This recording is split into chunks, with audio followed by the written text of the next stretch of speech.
तीसरा क्वेश्चन है कि शुगर की तशख़ीस किस तरह की जाती है, यानी कि एक मरीज़ को हम कब लेबल करते हैं कि भई आपको शुगर हो गई है। तो उसमें हमारे पास 4 चीज़ें याद रखने की ज़रूरत है। सबसे पहली चीज़ है कि आपकी जो फास्टिंग यानी कि खाली पेट शुगर की जो वैल्यू है वो हमारे पास 126 से ज़्यादा आ रही है। खाली पेट से मुराद पिछले 7 या 8 घंटों से आपने कुछ ना खाया हो।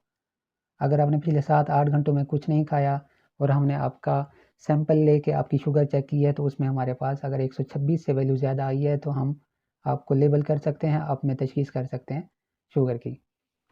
दूसरे नंबर पे है खाने के 2 घंटे बाद शुगर की जो मिकदार है उसके ऊपर हम डायग्नोसिस बना सकते हैं। तो खाने के 2 घंटे बाद अगर आपकी शुगर 200 से ज़्यादा है तो इट मीन्स आपको शुगर है। तीसरे नंबर पे जो हम टेस्ट करके शुगर की तशख़ीस करते हैं या हम मरीज़ को बताते हैं कि आपको शुगर है, वो है HbA1c। तो इसमें जो वैल्यू है अगर 6.5 या 6.5 से ज़्यादा है तो इट मीन्स आपको शुगर है। ये टेस्ट हमें पिछले 3 माह की रिपोर्ट देता है कि पिछले 3 माह में आपकी जो ब्लड शुगर लेवल्स हैं वो कितने रहे हैं, उसका क्या हिसाब किताब रहा है। चौथा जो तरीका है, जो टेस्ट है, जो एक क्राइटेरिया है डायग्नोज करने का एक पेशेंट को, वो है रैंडम ब्लड ग्लूकोज।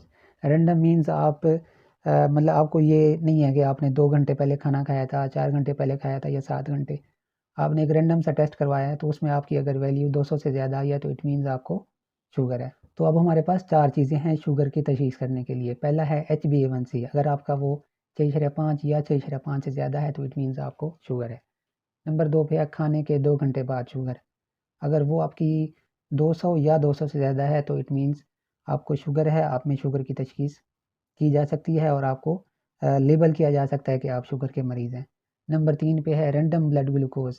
अगर रैंडम आपकी 200 या 200 से ज़्यादा है और साथ में कोई सिम्पटम आपको आ रही है शुगर की, तो इट मीन्स आपको शुगर है।